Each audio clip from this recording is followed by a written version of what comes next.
Pagi, Selamat Dok. pagi, Dok.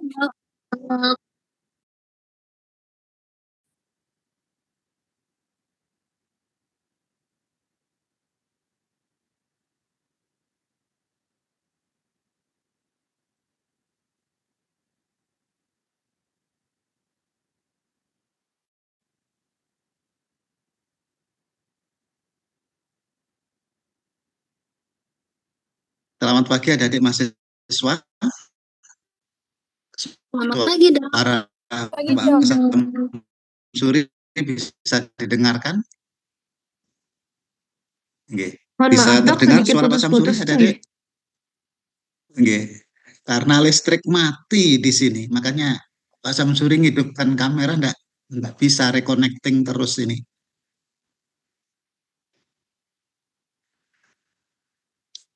Bisa kedengaran adik-adik? Terdengar, Dok.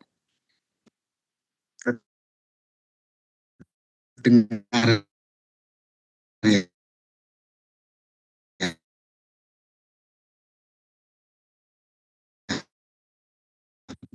Pelan-pelan ya.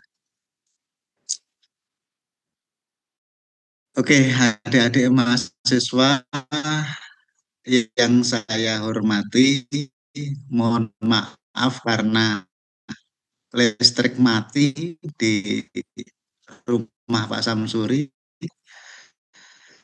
Jadi di sini Pak Samsuri off kamera karena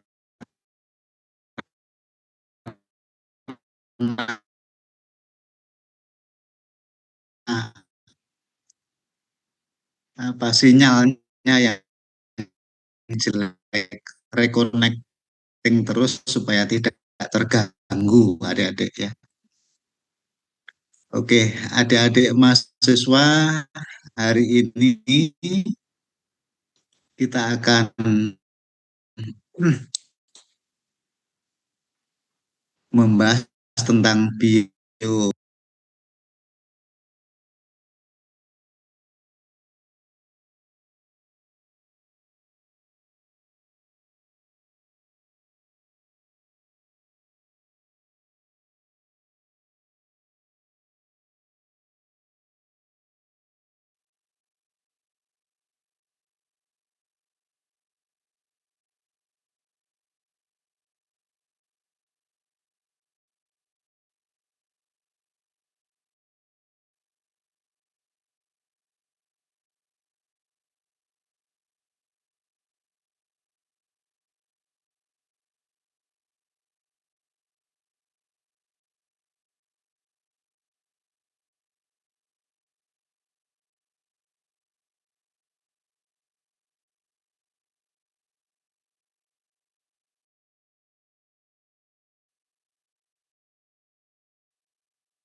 Baru hidup.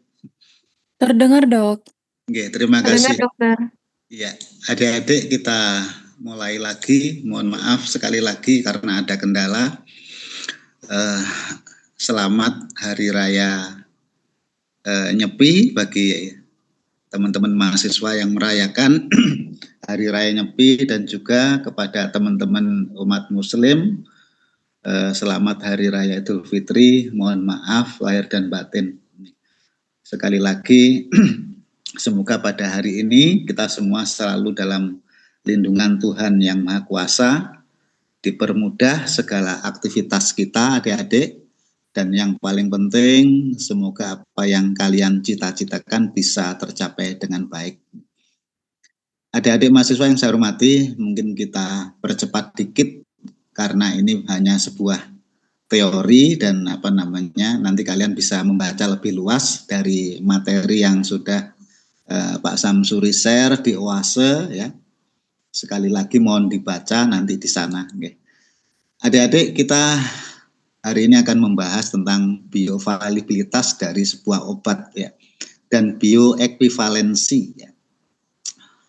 Mungkin di pendengaran kalian sudah tidak asing lagi, selalu sering mendengar kata bioavailabilitas ya. Pada hakikatnya bioavailabilitas itu sebenarnya adalah fraksi obat ya. Jadi kalau kita minum obat ya, kalau obat itu dalam bentuk sediaan oral ya, misalkan penisilin ataupun paracetamol 500 mg misalkan ya. Kita minum, kemudian 500 mg itu yang kita minum ketika mencapai sirkulasi adik-adik di peredaran darah ternyata hanya 50 mg ya. Jadi 50 per 500 itulah fraksi obat ya, atau bisa disebut mungkin prosentase obat lah. Jadi prosentase obat yang bisa mencapai sirkulasi sistemik itulah yang disebut dengan bioavailabilitas adik-adik ya. Jadi di sini hanya banyak istilah-istilah saja nanti yang kalian perlu memahami saja ya, supaya tidak asing nanti ketika berkomunikasi apa itu bioavailabilitas ya, apa itu nanti bioekuivalensi ya. Jadi intinya bioavailabilitas adalah fraksi obat yang bisa mencapai sirkulasi sistemik adik-adik ya. Itu bioavailabilitas ya. Kalau bioekuivalensi adik-adik, namanya ekuivalen adalah ada pembandingnya. Tentu ada pembandingnya ya. Ketika misalkan obat A ya, itu nanti bioavailabilitasnya dibandingkan dengan obat B, maka itu sebuah uji ataupun pembandingan, itu namanya bioekuivalensi ya. Jadi misalkan paracetamol tadi ya 500 mg yang mencapai sirkulasi sistemik 50 mg ya. Sedangkan amoksisilin misalkan ya itu 500 mg yang mencapai sirkulasi sistemik adalah 100 mg, maka bioekuivalensinya ya adalah 50 mg dari paracetamol berbanding dengan 100 mg dari amoksisilin. Itu namanya bioekuivalensi ya. Jadi membandingkan bioavailabilitas dengan adanya obat lain ataupun komparator, itu namanya bioekuivalensi ya. Itu. Kemudian adik-adik, kadang kita mendengar ada bioavailabilitas absolut ya. Artinya obat yang diberikan, yang masuk ke dalam tubuh kita, yang kita konsumsi, itu identik dengan yang mencapai sirkulasi. Ya. Jadi misalkan diberikan obat 100 mg, kemudian yang mencapai sirkulasi tetap 100 mg. Itu artinya bioavailabilitas absolut. Dan ini hanya bisa diaplikasikan pada obat-obat yang intravena ya. Kalau obat yang non injeksi itu tidak bisa ya. Oral tadi sudah kita singgung, kalau obat yang oral yang diminum itu ternyata hampir paling 50% tidak ada ya, itu yang bisa mencapai sirkulasi sistemik ya. Karena banyak kendala di saluran pencernaan ya. Nanti ada degradasi pada proses absorpsi juga dan sebagainya. Jadi kalau yang bioavailabilitas absolut ini hanya bisa dilakukan ataupun diterapkan pada obat-obat injeksi ya. Kemudian ada juga bioavailabilitas relatif ya. Hal ini bila dibandingkan dengan sediaan yang bukan intravena. Relatif yang bukan intravena, mungkin per oral, mungkin ointment ataupun mungkin subkutan ya. Jadi intinya yang bisa mencapai 100% absolut itu hanya intravena, adik-adik ya. Kalau subkutan nanti di sana di jaringan mungkin akan bisa bereaksi dengan beberapa molekul jaringan sebelum masuk sirkulasi. Ya. Artinya apa? Berarti hanya untuk obat-obat yang intravena itu yang bisa mencapai bioavailabilitas absolut, adik-adik. Atau obat-obat yang diberikan melalui peredaran darah. Ya, gitu. Kemudian tujuan penilaian biofarmaseutik ini adik-adik, ya, farmakokinetik dan bioavailabilitas obat adalah untuk mendapatkan obat yang aman. Ya. Berapa sih nanti dosis efektifnya? Ya. Berapa sih nanti dosis minimalnya? Ya. Dosis maksimal yang diizinkan berapa? Ya. Nanti akan ketemu di sana. Ya. Jadi dengan penilaian dari bioavailabilitas tadi, maka kita bisa meramalkan. Ya. Paracetamol misalkan bioavailabilitasnya adalah 37%. Ya. Kalau yang intravena pasti 100%. Ya. Ataupun amoksisilin yang per oral itu bioavailabilitasnya hanya 33%. Ya. Jadi kita bisa membayangkan adik-adik bahwa nilai itu adalah nilai yang bisa mencapai sirkulasi sistemik. Ya. Tujuannya apa? Ya untuk safety dari pasien itu sendiri terutama, ya, supaya kita mendapatkan dosis yang aman. Ya. Kemudian ada juga dikatakan obat yang setara atau bioekuivalen, ya. Itu hal ini disebabkan perbedaan-perbedaan itu ya bisa setara ataupun sama, ya. Obat yang sama ataupun setara dapat menimbulkan perbedaan efek terapi, ya. Karena ada beberapa hal, ya. Jadi perbedaan fisikokimia obat, ya, tentu akan membedakan nanti bioekuivalensinya, ya. Jadi sifat fisiknya mulai obat itu obat padat, ya, beda dengan obat yang dalam bentuk pulveres ataupun obat-obat serbuk, ya. Kalau obat serbuk tentu dia tidak memerlukan jadi proses disintegrasi, ya. Kalau obat kapsul tablet, kaplet, dia ketika kita konsumsi adik-adik maka dia perlu fase disintegrasi ataupun memecahkan diri. Jadi sifat-sifat itu nanti juga sangat menentukan, ya, dari bioekuivalensi dan juga bioavailabilitasnya. Ya. Perbedaan bentuk sediaan obat, ya, jelas tadi sudah kita singgung, suspensi, serbuk, ya, tablet, kapsul itu berbeda-beda, ya. Artinya kalau suspensi adik-adik berarti setelah kita minum itu hanya perlu proses absorpsi, ya. Sedangkan yang serbuk nanti dia harus larut dulu, ya. Apalagi yang tablet itu harus proses disintegrasi atau pemecahan dulu, ya. Itu perlu waktu, ya. Makanya itu semuanya akan mempengaruhi fraksi yang bisa mencapai sirkulasi sistemik, ya. Perbedaan cara pemberian obat jelas, ya. Obat yang diabsorpsi secara lengkap bioavailabilitasnya 100% seperti intravaskuler, intravena, ya. Kalau ekstravaskuler tadi bisa subkutan ataupun intramuskuler, ya. Yang jelas kalau intravaskuler ataupun ke dalam pembuluh darah itu pasti akan 100%, ya, bioavailabilitasnya maupun nanti bioekuivalensinya, ya. Perbedaan formulasi obat adik-adik, berbeda proses pembuatan atau pabrik, ya.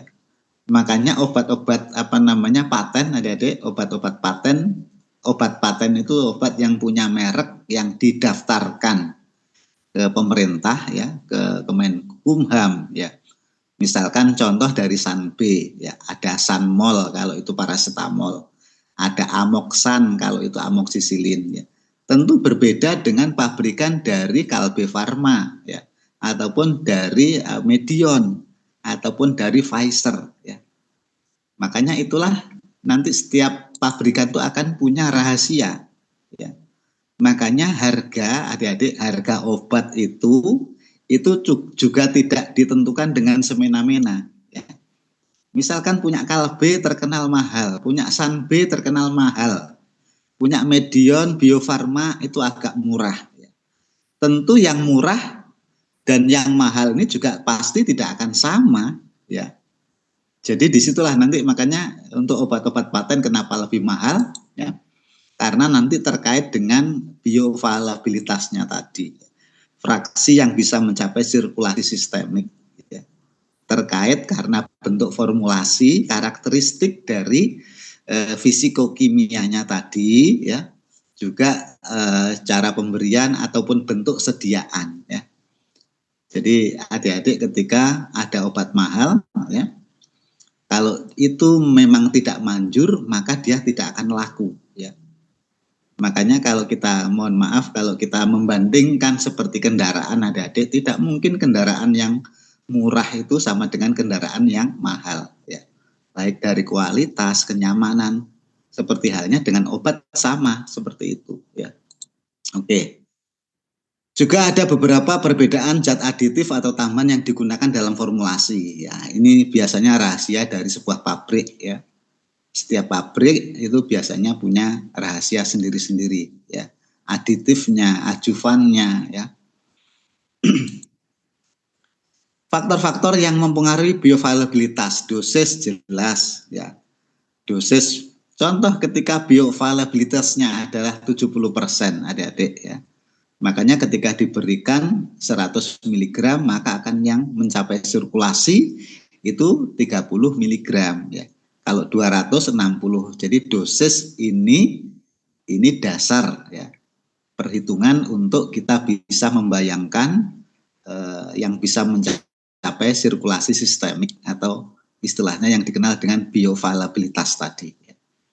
Kelarutan ya, ini kalian saya yakin sudah mempelajari di farmakokinetika dulu ya. Kelarutan obat semakin larut semakin baik ya. Karena semakin siap untuk diabsorpsi ya. Juga ada muatan asam basa ya ataupun garam dan sebagainya ya. Ini jelas sifat-sifat kimia ini mempengaruhi, bayangkan ketika di lambung kondisi asam ya. Ketika obatnya basah maka akan terjadi reaksi untuk membentuk garam ya.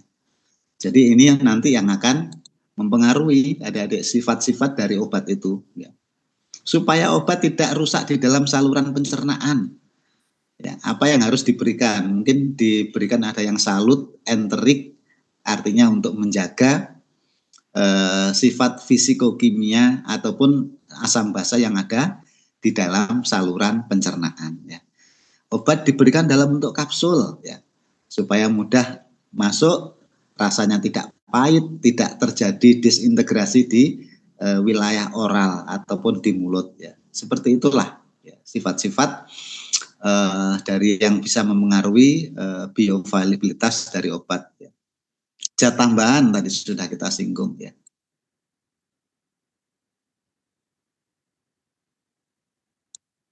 Faktor-faktor penderita adik-adik, setiap pasien ya itu juga punya variasi dari biologis, variasi biologis ya. Umur juga mempengaruhi ya. Kenapa umur tua itu dosisnya harus di tapering down, harus dikurangi dibandingkan dengan yang muda. Karena di usia tua semua organnya sudah mulai menurun fungsinya ya. Makanya di sana ketika kita menggunakan obat-obat yang safety marginnya sempit ya. Contoh obat anestesi ya. Orang mau dioperasi maka akan diperiksa ataupun di scanning dari fungsi organnya, terutama orang-orang yang sudah manula ya. Orang-orang yang sudah di atas 50 itu jelas akan di scanning untuk fungsi organnya. Jangan sampai sudah diberikan anestesi ternyata fungsi organnya sudah tidak mampu ya. Maka yang terjadi adalah kegagalan sebelum operasi ya, seperti itu ya. Berat badan juga ya. Berat badan artinya adik-adik kalau dulu ada standar berat dosis itu adalah dosis anak-anak, dosis dewasa, sekarang sudah ditinggalkan. Sekarang yang lebih tepat adalah satuan kilogram berat badan ya. Itu dasar penentuan jumlah obat yang dikonsumsi ya. Bayangkan kalau anak-anak umur 10 tahun tapi berat badannya sudah 50 kg ya. Sama setara dengan orang dewasa ya. tentu dosis anak-anak tidak relevan ya. Makanya berat badan adalah menjadi ukuran standar yang lebih baik. Kemudian juga adanya interaksi obat. Adik-adik, jadi ketika kita mengkonsumsi obat, Pak Samsuri tidak bosan-bosan selalu mengingatkan ya. Ketika kita mengkonsumsi lebih dari satu macam obat ya, tentu harus hati-hati ya, harus hati-hati. Sebisa mungkin dikonsumsi dengan waktu yang berbeda ya, supaya nanti tidak terjadi yang namanya interaksi obat, cross reaksi. Jangan sampai kita capek-capek minum obat, bangun tengah malam minum obat tetapi tidak ada gunanya ya. Karena kita mengkonsumsi beberapa obat barengan ya. Kecuali kalau obat itu memang aman dikonsumsi bebarengan adik-adik ya. Jadi itu tidak masalah ya.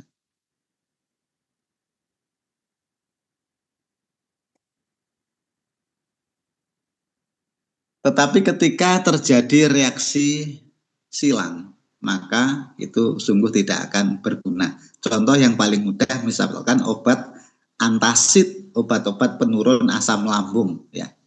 Itu sangat signifikan mempengaruhi absorpsi dari obat-obat yang kita konsumsi secara oral ya. Jadi jangan minum obat mah ketika kalian sedang mengkonsumsi obat lain ya.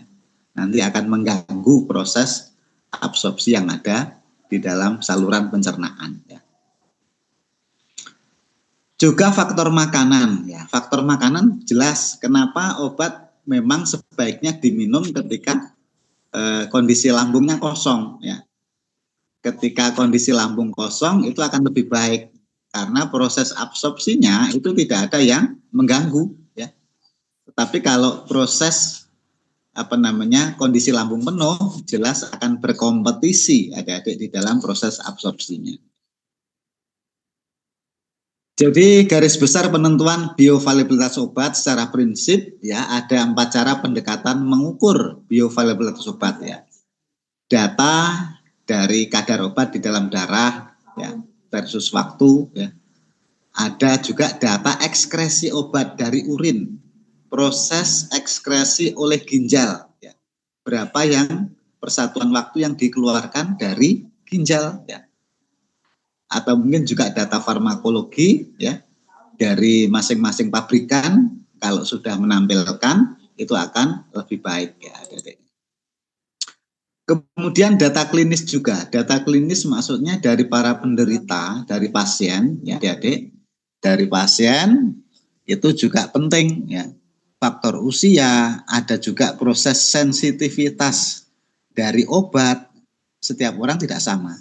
Ada yang sensitif misalkan terhadap penisilin, ada yang sensitif terhadap paracetamol dan sebagainya ya. Itu setiap orang tidak sama ya. Kalau kita toleran akan sangat baik ya. Artinya kita tidak punya resistensi, kita tidak punya alergi terhadap beberapa obat, itu akan sangat aman ya. Artinya kita bisa mengkonsumsi obat tanpa ada kekhawatiran. Kemudian ada dalam studi kadar obat dalam darah ya 3 parameter yang umum digunakan untuk menentukan bioavailabilitas ya. Kita mengenal ada Tmax ya. Tmax ini adalah waktu maksimum yang diperlukan untuk kadar obat yang tertinggi di dalam darah ya. Ada Cmax, Cmax ini artinya konsentrasi maksimum. Konsentrasi maksimum yang bisa mencapai di dalam sirkulasi ya. Ada juga nanti area under curve atau AUC, area under curve ya, atau area di bawah kurva. Jadi obat yang masuk ke dalam tubuh. Ini kita mengingat kembali ketika kita farmakologi umum ya. Semoga Dr. Sudire sudah menyampaikan dengan lengkap sehingga pemahamannya kalian akan lebih mudah, lebih sempurna ya. Bioavailabilitas sempurna, obat yang diabsorpsi 100%. Ya. Tentu ini tadi sudah kita singgung adalah obat-obat yang diberikan secara intravaskuler, langsung ke dalam pembuluh darah. Ya. Bila diberikan secara ekstravaskuler, tentu ini bioavailabilitasnya tidak akan bisa mencapai 100%, adik-adik. Tadi penjelasan area under curve, adik-adik, ya, konsentrasi obat dalam plasma plus versus waktu, ya. Jadi berapa lama obat ada di dalam tubuh kita, ya. Itu nanti apa namanya gambarannya adalah obat yang ada di dalam kurva itu, di dalam area under curve itu tadi, ya. Ada juga MIC atau minimum efektif konsentrasi. Jadi apa dosis efektif minimum. Adik-adik, obat itu kalau dikonsumsi dosis kurang atau dosis terapinya kurang tentu tidak akan berdampak. Ya. Makanya dibutuhkan dosis minimum efektif. Ya. Di samping dosis minimum juga nanti kita harus menentukan dosis toksiknya. Berapa batas atas yang bisa menimbulkan toksik supaya kita tidak ngawur di dalam menentukan dosis nanti. Tentu variasi biologi tadi yang sudah kita singgung di atas itu mempengaruhi. Setiap orang tidak sama, ya. Sekali lagi, faktor biologi ada istilahnya mungkin kita dulu mengenal di farmakologi umum, ada orang yang istilahnya kemampuan metabolismenya tinggi, artinya hampir semua obat dia toleran, tidak ada yang menyebabkan sensitivitas atau alergi, ya. High clearance capacity metabolism, ada yang low clearance capacity metabolism, ya. Jadi intinya setiap orang tidak sama, ya. Itulah yang kita harus hati-hati di sana, adik-adik, ya. Jangan kalau kita tidak ada riwayat mengenal betul obat ini cocok dengan kita atau tidak, maka lebih baik kalian mencoba mengkonsumsinya sedikit saja. Artinya dengan dosis yang kecil supaya nanti ketika ada alergi atau sensitivitas maka tidak berdampak serius, ya. Kecuali obat-obat yang injeksi itu tidak bisa. Obat injeksi itu sekali injeksi dia harus pasti akan masuk ke dalam sirkulasi. Kalau obat-obat oral mungkin masih bisa dibersihkan dengan kita minum mencahar ataupun obat-obat yang bisa menimbulkan diare, maka akan cepat keluar dari tubuh kita. Ini adalah area under curve tadi yang kita singgung, adik-adik. Jadi di dalam kurva ini adalah obat berapa lama ada di dalam tubuh kita, ya. Sedangkan Cmax ini konsentrasi maksimum, ya. Jadi obat yang bisa mencapai konsentrasi maksimum yang ada di dalam tubuh kita, ya. Sedangkan yang horizontal itu adalah waktu, berapa lama dia akan habis di dalam tubuh kita. Contoh obat-obat antelmentik itu biasanya 28 hari, ya. Makanya jangan minum antelmentik sebelum 1 bulan, ya. Karena ingin cepat gemuk mungkin, ya. Setiap hari mengkonsumsi itu tidak benar, malah terjadi toksisitas, adik-adik. Seperti itu. Itu untuk bioequivalensi, adik-adik ada sedikit, mohon maaf karena kita kemarin ada hari raya Nyepi dan sebagainya. Mungkin nanti kalian bisa membaca. Di sini ada beberapa yang ingin Pak Samsuri sampaikan sedikit saja tentang obat, perihal obat. Kalau perihal obat ini adik-adik ini hanya istilah-istilah, nanti kalian bisa membaca yang ada di di slide di klase, ya. Ini semuanya hanya istilah. Apa itu obat, ya? Obat itu berasal dari apa? Dari tumbuhan, dari hewan dan seterusnya. Ini untuk perihal tentang obat, ya. Kalau tentang dosis obat, ya, ini dosis obat, takaran dan sebagainya. Ini tadi sudah kita singgung, ya. Jadi beberapa perbedaan formulasi itu yang menentukan, ya. Jadi tidak ada yang sulit. Nanti mohon kalian Pak Samsuri minta untuk bisa membaca. Kalau nanti ada sesuatu yang kurang jelas bisa menanyakan ke Pak Samsuri setiap saat. Ada silakan japri, ya. Bisa WA ataupun mau telepon, monggo silahkan, ya. Jadi karena keterbatasan waktu, kita kemarin harus Nyepi, harus Idul Fitri, sekali lagi mohon maaf. Tapi yang paling penting ini karena untuk bioekuivalensi, bioavailabilitas itu Pak Samsudi harus menyampaikan itu yang sangat-sangat fundamental adik-adik ya. Itu. Ini untuk dosis obat, perihal tentang dosis tadi sudah kita singgung juga ya.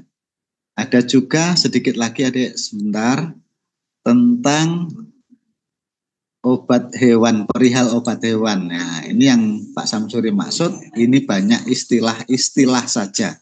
Ya, obat hewan itu berasal dari apa ya? Ini nanti kalian bisa baca dengan santai, mungkin sambil ngopi di rumah ya, sambil membaca ini. Sekali lagi mohon maaf karena kemarin waktu kita harus kuliah adalah Idul Fitri dan juga nyepi ya. Jadi sekali lagi Pak Samsuri minta maaf ya. Mungkin itu dulu adik-adik, nanti kalau ada sesuatu kita bisa diskusi silahkan. Oke. Jadi sekali lagi selamat Idul Fitri dan selamat Hari Raya Nyepi. Adik-adik terima kasih semuanya. Selamat pagi, mohon maaf. Selamat siang, Dok. Terima kasih. Selamat siang, Dok. Terima kasih banyak, Dok. Terima kasih, Dok.